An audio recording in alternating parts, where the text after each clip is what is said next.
And so let's look at this word mystery to start off with. Mystery it occurs 3 times in this passage, and it's the Greek word is mysterion, which means secret doctrine, okay? And in verse 26, it says, mystery was kept hidden for generations. The mystery was kept hidden for generations.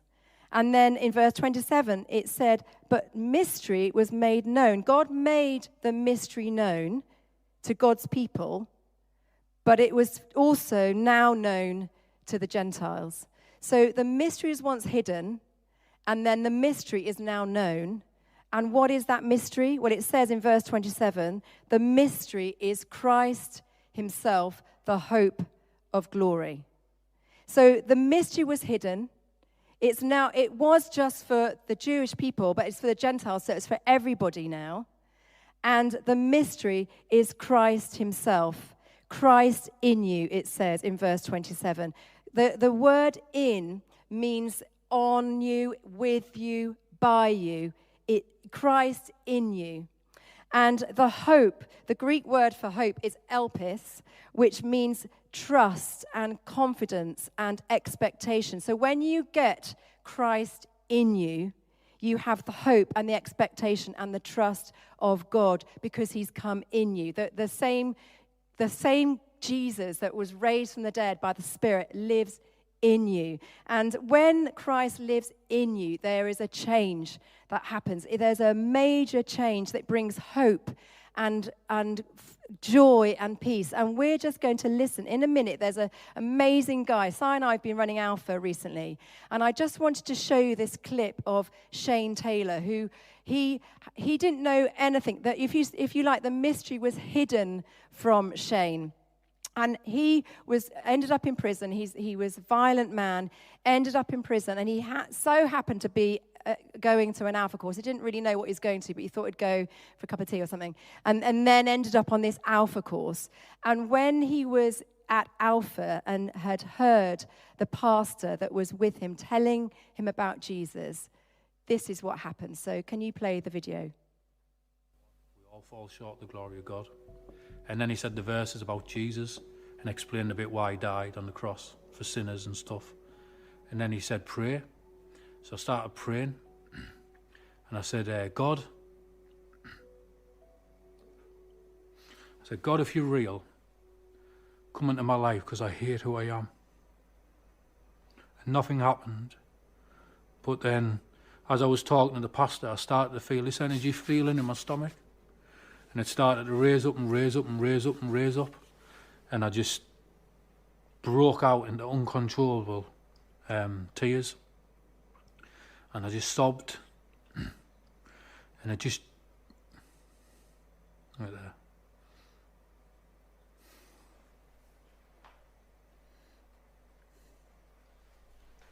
Because that was a change of my whole life. I knew God was real. And no one will change that now. And then I remember running on the wing. People clearly knew that I would become a Christian. So I actually helped them on another 2 Alpha courses. And then I got released. I've been in a prison where because you would have thought that the prison where I stabbed the prison officers would have been the last prison to have me. But they were the first. That's how God works. The best thing for me is going in prisons and helping the lads in prison. And trying to tell them about God. I've got 5 kids, and they're my life. And what upsets me is because now I know that back then, if I had the kids, they wouldn't have had a good upbringing. And now they sit on the night and have Bible studies with their dad. Have Bible studies with their dad. Have a life. They're beautiful. And my life. Probably my wife and my kids are the best gift that, apart from the grace God's given me, is the best gift he'll ever give me. Didn't expect to cry like that. Recovered now. Amazing story. I love that story. When you invite Christ into your life, it changes. It totally transforms your life. And when Shane did that, it totally transformed his life. I wonder what change has occurred when you've involved Jesus in your life, or when you've invited Christ in your life. Maybe you can talk about that today with whoever you're going to be with today. What difference has Christ made in your life? I know for me, I just know there's always somebody I can talk to. I'm never feeling alone. I never feel alone. I know I can and always feel loved. I always have that sense of hope and of peace, even when life is difficult, And he loves me. He loves you. He's the God of hope that we can trust, that God of glory.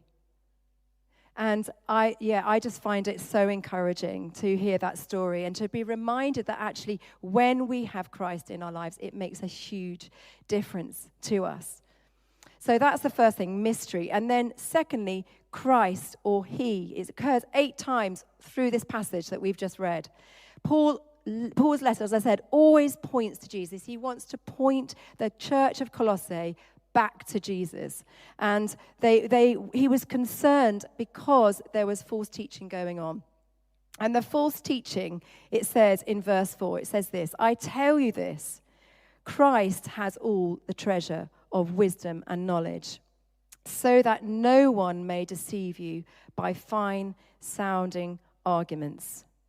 Paul was worried, he was concerned that the church of Colossae were being swayed by the false teachers saying you can go elsewhere to get wisdom and knowledge. You don't have to just go to Jesus, you can go elsewhere, you can go to other beliefs, philosophies, anything else. Go and get other wisdom and knowledge from other people. And Paul is saying, no, you need to stick with Jesus. You need to go to Jesus. He is the one who gives you the treasures of all wisdom and knowledge. And he wanted to let them know that. And the other thing that he was concerned about was that wisdom and knowledge, the false teachers were saying it's only for the elite and the superior. But Paul was saying, no, that it's not just for those people. It is for all people. It says it was for all people. Christ's knowledge and wisdom is for all people, not just the Jewish people. It's for Gentiles as well. It's for all people. And so Paul was concerned that they may be swayed by this false teaching. That was the reason he was wanting to point them back to Jesus. And it's a bit like today, isn't it? There was so many beliefs and philosophies and out there, and it's very easy sometimes to maybe get swayed one way, or some people are looking in all different directions, trying to get some meaning in their life, trying to get some direction. But we believe, as people with Jesus in our lives, that he is the one that is all wisdom and all knowledge. So we've got the first word, which is mystery, then Christ, and then the third word, mature. Mature. In verse 28, in other translations, it might say perfect. But in this translation, it says, he, Christ, is the one we proclaim, admonishing and teaching everyone with all wisdom, so that we may present everyone fully mature in Christ. Mature meaning complete, fully grown in Christ's character. The Greek word for mature is teleos. It's a bit like our English word telescope. Telescope meaning extending out, reaching out, extending to full strength, unfolding right the way out, if you like, to full vision. That's what Paul was meaning, that when we have got a relationship with Christ, we need to be mature, fully mature in faith. And it's a lifelong journey. It's not going to happen just like that. It's a lifelong journey for all of us. And some of us are further along that journey, and some of us are not so long on that journey, but it's a lifelong journey. And so how do we know what maturity, that fully matured faith, looks like? How do we know if we're on the right track, if you like? And in this passage, in chapter 2 of this passage that we're reading, verse 2, Paul says, my goal that they may be encouraged in heart. That's the first thing. How do we know if we'll be mature in our faith? to be encouraged in heart, to be united, secondly, in love, and to know Jesus' wisdom and knowledge. To be encouraged in heart, to be united in love, and to know Jesus' wisdom and knowledge. So what does that all mean? To be encouraged in heart. What does that mean, to be encouraged in heart? And I don't know about you, but I found it really encouraging this morning when Sharon came up and talked about her healing last week. That's encouraging, isn't it? That's encouraging when we see Jesus encouraging us and we see people being moved and changed and healed. Being encouraged in heart, because the good news of Jesus needs to be encouraging, otherwise it doesn't really make much a difference to us, does it? And so to be encouraged by Jesus, the good news of Jesus, I think it brings joy and hope and peace and love. And this, I was reading this the other day. It's by Twyla Paris. She says, a big part of the Christian maturity, this is relating to peace, is learning to let God keep you steady and to be ruled less and less by your emotions and circumstances. And I was talking to somebody in our church came to know Jesus very recently. And I was just talking to her last week about what difference Jesus has made to her life. And she said the difference Jesus has made to life, when she asked Christ into her heart, asked Christ into her life, is that she used to get really stressed out. You know when your car goes wrong? Don't know about you. It can be really annoying. But she used to get really stressed out about it. But then she thought, I know Jesus now, so I'm going to pray to him and say, God, can you just sort out my car? I'm just going to hand this situation to you, and I'm going to trust you with my car. And she said when she prayed that prayer, she had the most amazing sense of peace that came all over her. And she said it was such a difference to her. It was such a difference to when she didn't have Jesus in her life. And she was saying also that she used to get really angry with people. And she's now realizing that when she gets angry, she's now realizing she's now beginning to pray for those people. She's beginning to pray for those people that are making her angry. And she's praying for them that they will come to know Jesus.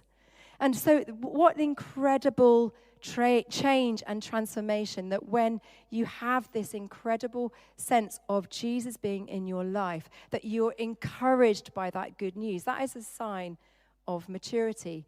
This is what Paul says. It's actually a sign of maturity in your faith, to be encouraged by the good news of Jesus. And then secondly, he says in verse 2, to be united in love. Pete Scazzaro wrote so many books on maturity in spiritually, but also emotional maturity. And he said this about this love. It's not simply possible to become spiritually mature while you remain emotionally immature. Emotional maturity really boils down to one thing: love. So if you're critical, defensive, touchy, unapproachable, insecure, the telltale signs of emotional immaturity, you can't be spiritually mature. It doesn't matter how anointed you are or how much Bible knowledge you have. Love is that indispensable mark of maturity. Paul, when he was writing to the church in Colossae, was saying, be united in love. Be united in love. That means loving each other in your differences. Love each other. Love yourself. Love God. Love others. And I just think it's just, I think we're pretty good at that here, but there will be times when we offend each other and we might say things that trigger you. I know sometimes in me, I have to really watch what I say. If someone mentions something or says something to me and I think, something's triggering me a bit, I'm feeling a little bit offended. Lord, why am I feeling offended by that comment? It's just good to ask God, why is that happening? I want to be mature emotionally. I want to be emotionally and spiritually mature in my faith. And I think one of those things that we do in this church is that we are introducing keys to freedom. I know we talked about keys to freedom. We're dripping, drip, drip, drip over the next few weeks. But Helen spoke about keys to freedom last week and the difference it made to her life. And if you're not sure what I mean by keys to freedom, it's a tool that we use. We're beginning to ripple out in the church, which is helping spiritual and emotional maturity. And it covers things like faith, identity, behavioral patterns, forgiveness, past hurts, authority in Christ, and to be free from those things that have happened to us in the past. So becoming spiritually and emotionally mature. And obviously it's all based on the Bible, so we bring out loads of Bible verses, and it's all based on that. And I just think it's been for me, it's been incredible. I've done it a few times now. And I can really recommend it for you, those of you who haven't done it, or something similar, to do it. It doesn't matter how long you've known Jesus for. I'm going to continue to do it every two years, I think, because it's been such a brilliant tool for me. And Paul was wanting the church in Colossae to have that amazing love for other people, to be united in Christ, united in love. And then the third thing, which is another indication of maturity, it says in verse 2 and 3, it says, "Know Christ, in whom are hidden all wisdom and knowledge." To know Christ, get to know Christ. How can you get to know Christ? Well, there's so many different ways of getting to know Christ. Dig deep into the Bible. This is what we're doing now. We're here in this community. We're worshiping together. Another way to get to know Jesus. Spend time with him. Spend time with him in prayer and listening to him. There's a great story in the Bible in Luke 10 of the story of Mary and Martha. And Mary and Martha invited Jesus over for a meal, and Martha is running around trying to sort everything out and getting the meal ready and clearing up and all of that. And Mary is just sitting at Jesus' feet. And what she's doing is she's listening to him. She's listening to him. So spend time not just talking to him, but listening to him. And some of the other ways that we do that I know in this church is to have a hub, meet in pods, prayer pods, meet maybe just two of you, just chatting together, praying together, just to help each other and encourage other to get to know Jesus in a deeper way.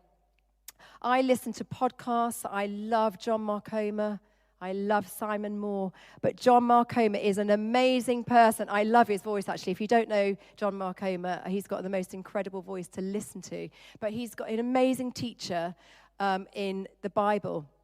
And he's really good at speaking about emotional and spiritual maturity as well. And I can really, really recommend that. He talks on loads of different spiritual practices. So that's one way that I learn myself. Tim Keller, he's sadly passed away from this world. He's now with Jesus in heaven. But he's just an amazing Bible teacher. Amazing that you can just go on YouTube, listen to podcasts from the incredible Bible teachers. Apart from being here, of course, in our church community. But, it's good that we can go elsewhere and hear other teachers and broaden the horizon a bit. And I know on our website that we are really wanting to put more resources on that. You can just click on resources and you can see various podcasts there that we recommend, or books that are really helpful to deepen our relationship with Jesus, to gain that knowledge and understanding of Jesus, in order for us to be mature in our faith, to be fully mature, Paul describes it. And I think what's amazing about when we think about these different indicators, being encouraged by the gospel of Jesus and being united in love and then getting to know Jesus, the more we do that, the more we get to know Jesus, the more we get united in love, the more we're excited about the good news. It's like a cycle. It's if you can't really not get excited about it if you are going deeper in Jesus. And I suppose I'm I'm really encouraged. I really loved this week of getting myself deeper into this passage. And I know I've had the advantage of mulling it over this last week, but I just am so, this book of Colossians is incredible. If you, almost every word you could get a major meaning, and we've only literally skimmed the surface. But I really hope and pray that our church community here will continue to be on that journey of maturity, both emotionally but also spiritually, because I think then we can encourage each other, we can build each other up, we can learn from each other. We can learn from each other. We can pray for each other. We can just see such encouraging things happen amongst us. And we want to be encouraging. Simon mentioned it today, to tell us those stories so that we can share them on a Sunday while we're meeting together. So be encouraged this morning. Christ is in you, the hope and glory. And my prayer is that you know that he's in you, he's with you, he loves you, he's for you. And as we go out from here, just know that he is enough. We don't need to look elsewhere.